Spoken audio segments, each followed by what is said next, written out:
it to come and dominate products that are already established and that already have that quality and that excellence in it.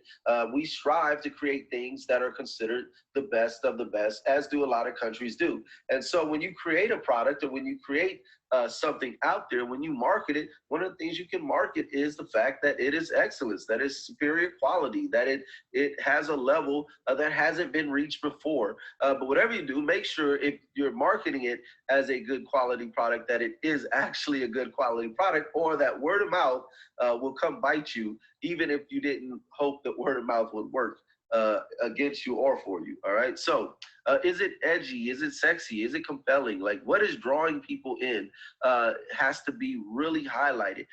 If now, here's the other thing. If there's one or two specific things, or let's say there's multiple things about your product or about your entertainer that is what you would consider something that could be highlighted, a star quality of the product or the service or the entertainer, you should find specifically the main one, at the most two things about it or them, and those are the things you should focus your highlight on.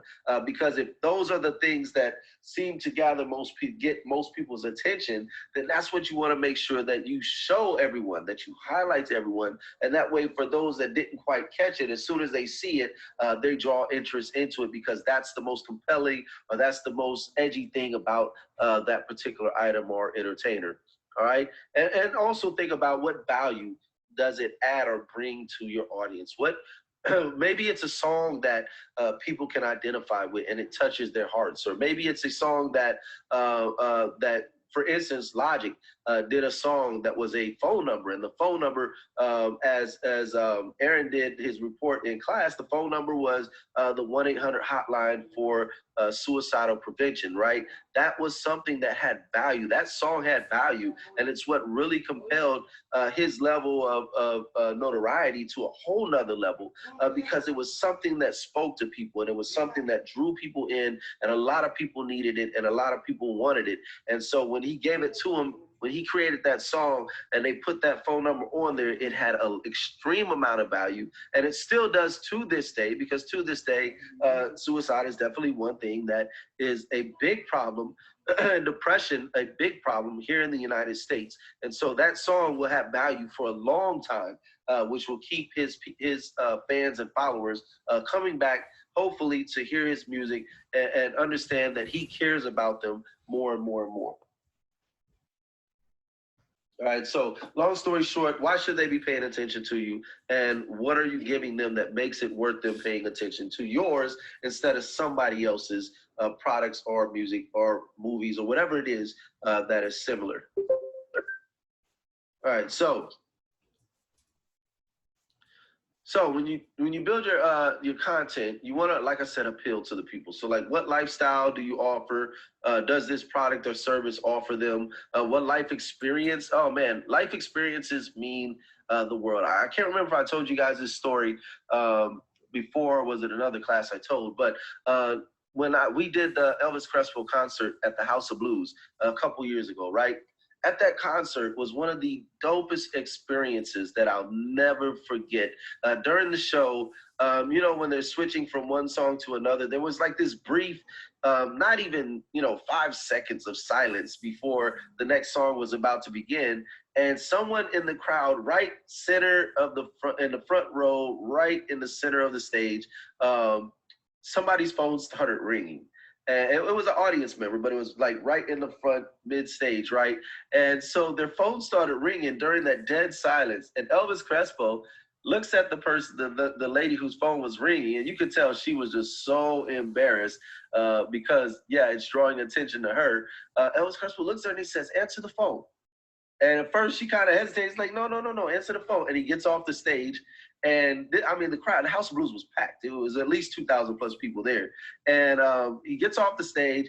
She answers the phone. She's like, no, I can't talk. I'm at a concert. Yeah, no, Elvis Crespo is like looking at me right now. And her friend didn't believe her. And so Elvis Crespo gets on the phone and he's like, "Hello, Yes, no, this is me. This is me for real. And you could hear because he had the mic near. You could kind of hear her in the background. She didn't believe me. He's like, okay, audience, on the count of three, say hello. What is your name? And the lady told him her name. Said on the count of three, everyone say hello to such and such. 1, 2, 3, and the crowd did it right. And you could tell, like the lady on the other line had to almost pass out. Like, like you could hear her in the background. I know she had to almost pass out, right? But do you think that's an experience that everyone who witnessed that will ever forget? No, that's something that stays with them forever. When Elvis Crespo comes to town, it's one of those. Yeah, it when Ryan, when I say perfect time, it was beautiful and perfect, and it was just how he handled that situation. Because I've also seen entertainers where people's music, their phones start ringing and they start running off at the mouth at whoever didn't put their phone on mute. But how Elvis Crespo handled that situation brought his audience closer to him in such a way. It made him one of them. It made them understand that he is close to us. He cares about. He just got on this lady's phone in the middle of his concert, and you know what? No one at the show was upset about it. In fact, everyone was blown away by the fact that he was willing to do that for one of his fans. That was an experience that will last a lifetime. That's an experience that anytime he comes to Central Florida, those people that were at that concert, they're going to go back. They're going to buy another ticket because Elvis Crespo was with them, for them, and did that show because he cared about them, and that's how they felt about it, right? So give them an experience, and like I said, the experience doesn't have to be as an emotional tying one as that one, but give them something to remember about what you're giving them, your product or your service, or whatever form of entertainment you're bringing them. Make an experience out of it that they will talk about for years and years and years to come, right? So long story short, today's success, you have to give them a lifestyle, and you have to give them some kind of experience. Maybe you got Gucci bags. I don't know, your Gucci purses or bags, things like that. That's it. That right there is a lifestyle. And you know, oftentimes people will pay just for that lifestyle or to feel like they're living a certain lifestyle. They'll buy certain items because it makes them feel better about the lifestyle, or it makes them feel like they're living that particular lifestyle. Are Gucci bags any better than any other bags? I don't know. I don't use a bag at all. But I will say that I can still put my things in another bag for a way cheaper price. But they can't give the experience, the lifestyle that a Gucci bag can, because it has a stigma around it that kind of shows that you're on another level, right? So that lifestyle experience is extremely important, and it goes the same. The lifestyle and experience that comes with listening to your entertainer's music, or reading your entertainer's books, or watching their movies. Just make sure that your content, whatever you're creating and putting out there, has some kind of appeal to it that makes the fans or the audience or the buyers feel a connection, that feels a connection with them. All right, so any questions about what we went over today in this particular lecture? Any questions at all?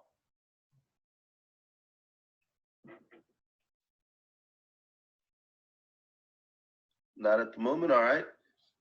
All right, cool. Well, as I always say, if anything comes up, by all means, reach out to me.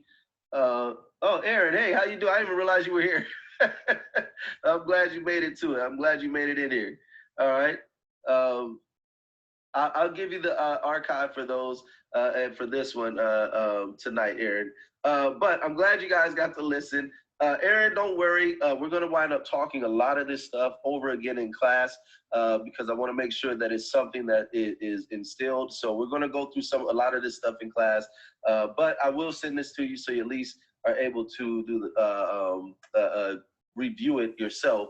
But long story short, if there's any questions at all, as you guys know, send me a message on FSO or send me an email, tajenkins@fullsail.com. I will always try to get back to you within 24 hours. As I said, even as soon as we get off of here, if something pops in your head, send it to me and we can talk and build upon on that. All right. So long story short, let's break down the summary here. Know what niche markets you want to target. Because you could and should not cater to everyone. Please do not cater to everyone. Everyone is not your market. Be the best in what you do for the market. In other words, give them the highest quality, the best quality that you can give. Even if what you can give only puts you in a medium quality bracket, then if it's the best medium quality that you can, then that's a good thing right there, right? Know why your product or project interests the audience or the fans or the buyers. Don't just know that they're buying it. Know why they're buying. What's the reasoning behind them wanting to buy your specific kind of album over someone else's album, or your specific kind of jewelry over someone else's jewelry, or your entertainers' hats or shirts over someone else's. Know what gets them to buy, and that way you can get them to buy over and over again. Talk to your customers. Find out what resonates with them. What specifically gains their attention. What gets them to go, oh wow, I need to look more into this.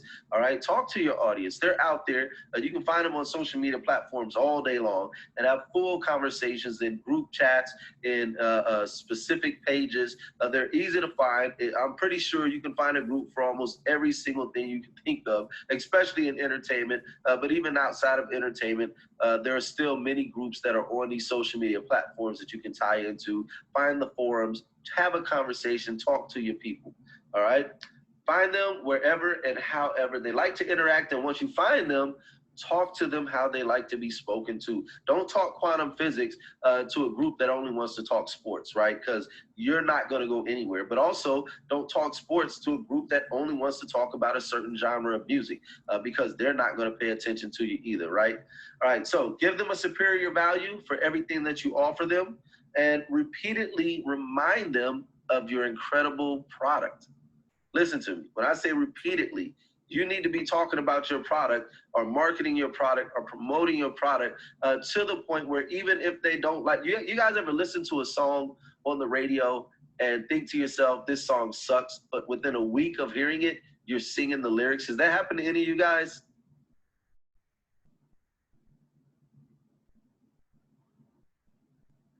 Yeah, absolutely, right? Yeah, unfortunately, right, Aaron? I myself cannot stand so much of the music that's on today. But when I'm riding in my car, I can't ride in silence either. So oftentimes I'll turn my phone on, and I'll I have a portable speaker I keep in my car just for my phone, and I'll turn my phone on. I'll listen to that. But when I don't feel like listening to what's on my Pandora or my Spotify, I'll turn on the regular radio station. And there's so much music that I'm not exactly happy with, but the fact that they're constantly playing them gets me singing and humming some of the tunes, like to the point where I'll get mad at myself for singing certain songs, but I can't help it because they've done it so much. One key thing I like to do, especially when, like, for instance, I'm negotiating or when I'm talking business, if I'm trying to get somebody to agree with what I'm saying, I'll get them to say yes as many times as possible before I ask them the main question. But I'll also let them hear it about whatever that is more than once. The more you hear something, the more you start to believe in that something. So every touch point that you have with them, and the touch points are everywhere that you connect with them, whether it's in your commercial, whether it's at your shows, whether it's on the app that they have, wherever it is, social media platforms that you have touch points where you can conversate or where your fans can respond. You need to be reminding them how great your product is on a constant basis with every interaction. But also remember, with those interactions, one bad gesture or one bad thing can ruin the whole platform. So also make sure that those representing your product or your company or your artist are representing them the proper way. Anyone who has become anything that becomes a touch point needs to be fully representative of your company, service, project, or your entertainer, right? So build your audience, build your relationship with your audience, create a bond with them, create fan clubs where they can contact you or send wonderful letters to your entertainer. Create fan clubs where they can go and they can feel like they're special because you're giving them a song that no one else is getting, that if they're not part of the fan club. Create those fan clubs to where if you have tickets for sale for your show, only members of the fan clubs gets a certain percentage off of the ticket because those are your fans and you love them and you want to show them, right? Create those relationships, those bonds. Show them that you care about them. And if you do that, believe it or not, the fans will care about your entertainer. They will care about your company just the same as you care about them. That's why you have companies like um, some of these companies like Harley Davidson, where people will refuse to purchase any other type of motorcycle other than Harleys because they built a bond with their audience. They found a way to make them feel like they're included and not excluded from the process.